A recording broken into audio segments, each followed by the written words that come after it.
Baiklah, sebelumnya perkenalkan nama saya Muhammad Kenneth Zaki Adison dengan NIM C0D024 dari Prodi Perpajakan kelas F. Dan di sini saya akan menjelaskan mengenai aspek fiskal dari aset lancar berupa beban dibayar di muka dalam mata kuliah akuntansi perpajakan dengan dosen pengampu Bapak Dr. Wilmy Eka Putra, SMSI. Untuk yang pertama, kita masuk ke latar belakang. Dalam kegiatan operasional perusahaan, sering terjadi transaksi pembayaran biaya yang manfaatnya tidak hanya dinikmati pada periode berjalan, tetapi juga untuk periode mendatang.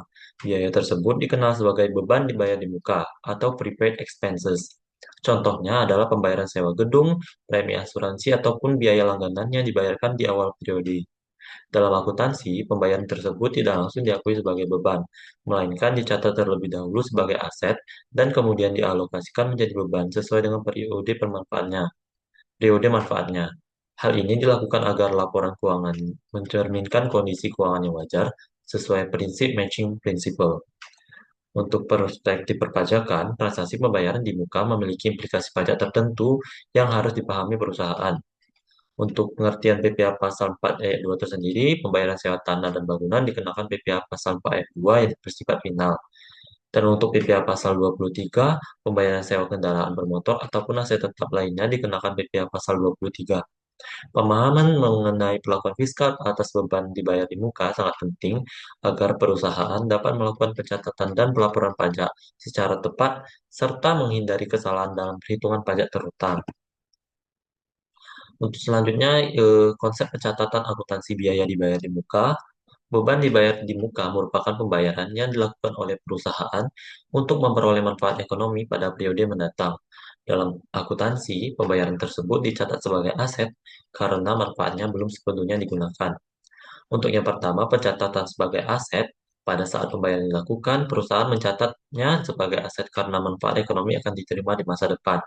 Untuk yang kedua ada matching principle. Prinsip yang digunakan untuk adalah mencocokkan biaya dengan periode manfaatnya sehingga laporan laba rugi mencerminkan kinerja yang sebenarnya. Untuk yang ketiga, penyesuaian periodik. Pada setiap akhir periode akuntansi dilakukan penyesuaian untuk mengalokasikan bagian biaya yang telah menjadi beban. Untuk contoh beban dibayar muka, ada sewa gedung, ada premi asuransi, dan biaya langganan. Untuk sewa gedung, pembayaran sewa gedung yang dibayarkan untuk beberapa bulan atau tahun sekaligus di awal periode. Untuk premi asuransi, pembayaran premi asuransi yang mencakup periode 1 tahun atau lebih dari tanggal pembayaran. Untuk biaya langganan jasa tertentu yang dibayarkan di awal periode untuk manfaat berkelanjutan. Untuk selanjutnya, contoh kasus pembayaran sewa gedung, transaksi PT Maju membayar sewa gedung sebesar 120 juta untuk masa sewa 1 tahun pada tanggal 1 Januari. Jurnal saat pembayarannya, nama akun, beban dibayar di muka, di debit sebesar 120 juta, pada kas, di kredit sebesar 120 juta. Perhitungan beban bulanan, pada akhir bulan Januari, bagian biaya yang menjadi beban adalah 120 juta dibagi dengan 12 bulan, sama dengan 10 juta. Untuk yang pertama, zona penyesuaian, untuk debit beban sewa sebesar 10 juta dan kredit beban dibayar di muka sebesar 10 juta. Dan untuk yang kedua, proses berulang. Proses ini dilakukan setiap bulan sampai masa sewa berakhir. Aspek fiskal dalam perpajakan pengakuan biaya harus mengikuti ketentuan yang berlaku. Jika pembayaran di muka berkaitan dengan transaksi yang dikenakan pajak tertentu seperti PPh final atau PPh pasal 23, maka kewajiban pemotongan atau penyetoran pajaknya harus dilakukan pada saat pembayaran. Untuk selanjutnya ada pajak PPh pasal 4 ayat 2 dari penyewaan tanah dan bangunan. Penyewaan tanah dan bangunan merupakan objek pajak penghasilan yang dikenakan PPh pasal 4 ayat 2 yang bersifat final. Artinya pajak yang dipotong tidak dapat dikreditkan dalam perhitungan pajak penghasilan tahunan. Tarifnya sebesar 10%. Tarif PPh pasal 4 ayat 2 atas penyewaan tanah dan bangunan adalah 10% dari jumlah bentuk nilai sewa. Untuk pajak finalnya, pajak yang dipotong tidak dapat dikreditkan dalam perhitungan pajak penghasilan tahunan. Mekanisme pemotongannya, Pihak penyewa bertindak sebagai pemotong pajak dan wajib melakukan tiga hal berikut. Untuk yang pertama, memotong PPh final. Memotong PPh final sebesar 10% dari nilai bruto sewa pada saat pembayaran. Yang kedua, menyetorkan ke kas negara. Menyetorkan pajak yang telah dipotong ke kas negara melalui bank persepsi. Dan yang ketiga, memberikan bukti potong. Memberikan bukti potong kepada pihak yang menyewakan sebagai bukti pemotongan pajak. Untuk yang selanjutnya, ada contoh kasus PPh pasal 4 ayat 2. Transaksi PT Sentosa menyewa gedung kantor dari PT Makmur selama 1 tahun dengan nilai sewa sebesar 200 juta rupiah. Perhitungan pajaknya PPh final yang didapat 10% dikalikan dengan 200 juta sama dengan 20 juta rupiah. Jumlah yang dibayarkan kepada pemilik gedung sama dengan 200 juta dikali dengan 200 juta dikurang dengan 20 juta sama dengan 180 juta. Untuk jurnal akuntansinya, jurnal saat pembayaran, nama akun, beban muka di debit sebesar 100 juta rupiah, kas di kredit sebesar 180 juta rupiah, dan utang PPh final di kredit sebesar 20 juta rupiah. Dan jurnal saat penyetoran pajaknya, utang PPh final di debit sebesar 20 juta rupiah, pada kas di kredit sebesar 20 juta rupiah. Karena pajak tersebut bersifat final, maka tidak diperhitungkan lagi dalam perhitungan penghasilan kena pajak.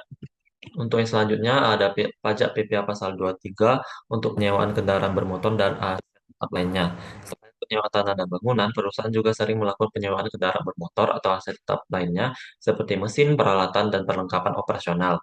Atas transaksi tersebut dikenakan PPh pasal 23 dengan tarif sebesar 2% dari jumlah bruto nilai sewa yang tidak termasuk PPN bagi penerima penghasilan yang memiliki NPWP. Untuk mekanisme pemotongan tersendiri, pihak penyewa wajib melakukan tiga langkah berikut. Untuk langkah pertama, memotong PPh pasal 23, memotong PPh pasal 23 sebesar 2% dari nilai bruto saat pembayaran dilakukan. Untuk yang kedua, menyetorkan ke kas negara, menyetorkan pajak yang telah dipotong ke kas negara melalui bank persepsi.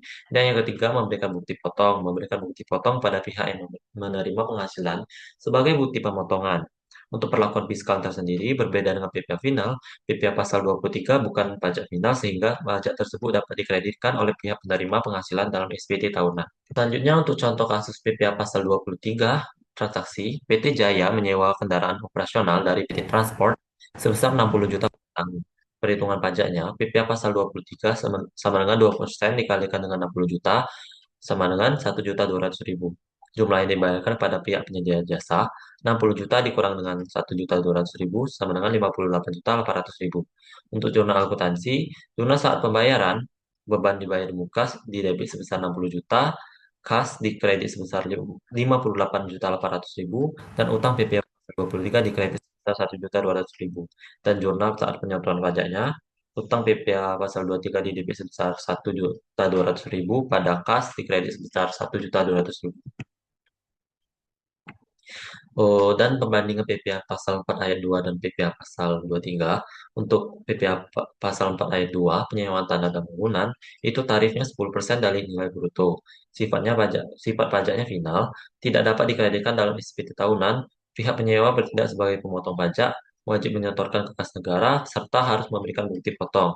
Untuk yang kedua, PPh pasal 23, penyewaan kendaraan dan aset tetap, untuk tarifnya itu tersendiri 2% dari nilai bruto, sifatnya bukan final, dapat dikreditkan dalam SPT tahunan, pihak penyewa bertindak sebagai pemotong pajak, wajib menyetorkan ke kas negara, serta harus memberikan bukti potong. Untuk kewajiban pemotongannya, kedua jenis pajak memerlukan pemotongan pada saat pembayaran dilakukan oleh pihak penyewa. Untuk penyetoran ke kas negara, pajak yang dipotong harus disetorkan ke kas negara melalui bank persepsi dalam waktu yang ditentukan. Dan untuk bukti potong, pihak penyewa wajib memberikan bukti potong kepada pihak yang menerima penghasilan sebagai dokumentasi resmi. Baiklah, kesimpulan yang dapat ditarik dari materi kali ini yaitu beban dibayar di muka merupakan pembayaran yang dilakukan perusahaan untuk memperoleh manfaat ekonomi pada periode mendatang. Dalam akuntansi, pembayaran tersebut dicatat sebagai aset dan dialokasikan menjadi beban sesuai masa manfaatnya. Untuk prinsip matching, pencatatan mengikuti prinsip matching principle untuk mencocokkan biaya dengan periode manfaatnya. Aspek perpajakan, transaksi pembayaran di muka menimbulkan kewajiban pajak tertentu yang harus dipenuhi. Untuk perlakuan pajak yang berbeda, untuk yang pertama, untuk PPh pasal 4 ayat 2, penyewaan tanah dan bangunan dikenakan PPh pasal 4 ayat 2 yang bersifat final dengan tarif 10% dari nilai bruto sewa. Dan untuk PPh pasal 23, penyewaan kendaraan bermotor dan aset tetap lainnya dikenakan PPh pasal 23 dengan tarif 2% dari nilai bruto transaksi. Penting untuk memahami mengenai perlakuan akuntansi dan fiskal atas beban dibayar di muka. Penting agar perusahaan dapat melakukan pencatatan yang benar serta memenuhi kewajiban perpajakan sesuai dengan ketentuan yang berlaku. Baiklah, sekian penjelasan materi yang dapat saya sampaikan mengenai aspek fiskal dari aset lancar berupa beban dibayar di muka. Semoga materi yang saya sampaikan ini dapat bermanfaat bagi semua orang yang menonton video ini. Terima kasih. Wassalamualaikum warahmatullahi wabarakatuh.